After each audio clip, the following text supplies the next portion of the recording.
नमस्कार साथियों, जो आज नया आदेश निकल के आ रहा है यह राज्य शिक्षा केंद्र के द्वारा भेजा गया है।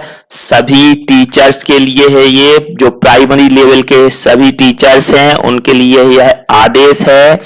मैं आदेश पढ़ूं, आदेश के बारे में आपको बताऊं उससे पहले हमारे चैनल पर अगर आप नए हैं तो हमारे चैनल को सब्सक्राइब कर लीजिए। यदि आपको वीडियो पसंद आता है तो वीडियो को लाइक और शेयर करना ना भूलें। चलिए अब बिना किसी देरी के बात शुरू करते हैं। जी, टीचर्स रिसोर्स पैकेज के अंतर्गत प्राथमिक स्तर के प्रत्येक शिक्षक हेतु टैबलेट क्रय करने बाबत, जी हाँ, प्राइमरी लेवल के सभी टीचर्स को टैबलेट क्रय करना है जिसका पैसा गवर्नमेंट देगी। जी हाँ, भारत सरकार द्वारा समग्र शिक्षा अभियान की कार्य योजना 2022-23 में टीचर्स रिसोर्स पैकेज के अंतर्गत प्राथमिक स्तर के शिक्षकों के द्वारा विषय वस्तु को विभिन्न डिजिटल पोर्टल से प्राप्त कर बच्चों को दिखाने, ऑनलाइन टीचिंग प्रशिक्षण आदि के लिए 10,000 रुपए प्रति शिक्षक की दर से बजट प्रावधान टैबलेट क्रय हेतु किया गया है। मतलब प्रत्येक शिक्षक को 10,000 रुपए मिलना है टैबलेट क्रय करने के लिए। यदि आप महंगा टैबलेट लेते हैं तो शासन आपको 10,000 रुपए ही देगी और बाकी पैसे आपको स्वयं मिलाना पड़ेंगे।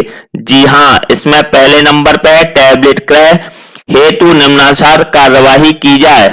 जी, राज्य स्तर से निर्धारित न्यूनतम स्पेसिफिकेशन संलग्न के अनुसार टैबलेट का क्रय संबंधित शिक्षक द्वारा किया जाएगा। टैबलेट क्रय उपरांत टैबलेट का देयक एवं स्पेसिफिकेशन MPSEDC में सहयोग हेतु तैयार किए गए मॉड्यूल में दर्ज किया जाएगा।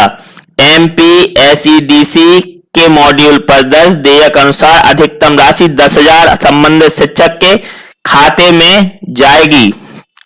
टैबलेट की कार्यवाही अवधि 4 वर्ष मानते हुए राज्य स्तर से 4 वर्ष तक टैबलेट को ट्रैक किया जाएगा। इसके पश्चात टैबलेट का मूल्य शून्य माना जाएगा, अर्थात 4 वर्ष पश्चात टैबलेट का उपयोग शिक्षक के द्वारा स्वयं के कार्य हेतु किया जा सकेगा। जी हाँ, मतलब आपको यदि जो टैबलेट खरीदना है उस टैबलेट को 4 वर्ष तक आपको विद्यालय में ही उपयोग करना पड़ेगा उस टैबलेट का। जी हाँ, 4 वर्ष की समय सीमा में यदि टैबलेट क्षतिग्रस्त अथवा गुम हो जाता है तो निर्धारित स्पेसिफिकेशन का टैबलेट शिक्षक के द्वारा स्वयं के व्यय पर क्रय किया जाएगा। शेष कार्यवाही कर्णिका 2.4 के अनुसार होगी। शिक्षक के द्वारा 4 वर्ष बाद टैबलेट का उपयोग स्वयं के द्वारा किया जा सकेगा, अतः अतिरिक्त राशि लगा करके उच्च स्पेसिफिकेशन के टैबलेट क्रय किए जा सकते हैं। राज्य स्तर से अधिकतम राशि 10,000 रुपए ही जारी की जाएगी। जिन शिक्षकों की सेवानिवृत्ति अवधि 2 वर्ष से अधिक है उनके द्वारा टैबलेट अनिवार्यता क्रय किया जाएगा। टैबलेट के संबंधित समयावधि की गणना टैबलेट के क्रय दिनांक से की जाएगी। यदि शिक्षक टैबलेट क्रय करने के पश्चात 4 वर्ष की समय अवधि के पूर्व सेवानिवृत्ति हो जाता है तो शेष समय अवधि के लिए राशि 2500 प्रति वर्ष के दर से राशि जमा करनी होगी। उदाहरण, यदि शिक्षक द्वारा 3 वर्ष टैबलेट का उपयोग किया जाता है तो राशि 2500 रुपए।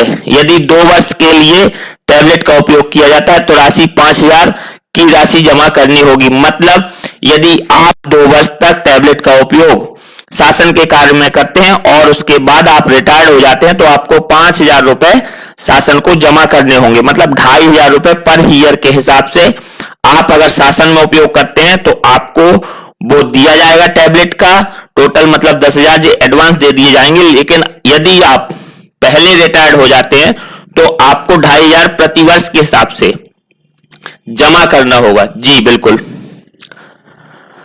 इसके बाद देख लेते हैं, ऐसे शिक्षक जिनकी सेवानिवृत्ति की अवधि 2 वर्ष से कम है, ऐसे शिक्षकों को टैबलेट क्रय करना वैकल्पिक होगा। मतलब जो शिक्षक 2 वर्ष से कम जिनका रिटायरमेंट का समय बचा है वह शिक्षक जरूरी नहीं है कि टैबलेट खरीदें। यदि वो नहीं चाहते हैं टैबलेट खरीदना तो कंपलसरी उनके लिए नहीं है। अतः प्राथमिक शाला में कार्यरत शिक्षकों के द्वारा 15 दिसंबर 2022 तक टैबलेट क्रय की कार्यवाही पूर्ण करने हेतु आवश्यक निर्देश जारी करने का कष्ट करें, जिससे 31 दिसंबर तक संबंधित शिक्षकों के खातों में राशि जारी की जा सके। जी बिल्कुल, ये आदेश आया है टैबलेट से संबंधित, तो सभी प्राथमिक शिक्षकों को टैबलेट खरीदना है। जिनके 2 वर्ष से कम रह गए हैं उनको टैबलेट खरीदना कंपलसरी नहीं है, बाकी सभी टीचर्स को टैबलेट खरीदना पड़ेगा, जिसके लिए शासन 10,000 रुपए देगी। और इसके अलावा वह शिक्षक 4 साल तक टैबलेट को शासकीय कार्य में उपयोग करेगा, उसके बाद उस टैबलेट को डेड मान लिया जाएगा। उसके बाद शिक्षक चाहे तो अपने घर पर भी उपयोग कर सकता है। जी, इस प्रकार से नया आदेश है। यदि आप भी इसी प्रकार के आदेश देखना सुनना चाहते हैं तो हमारे चैनल को सब्सक्राइब करें, और अगर आपको वीडियो पसंद आता है तो वीडियो को लाइक और शेयर करना ना भूलें। धन्यवाद।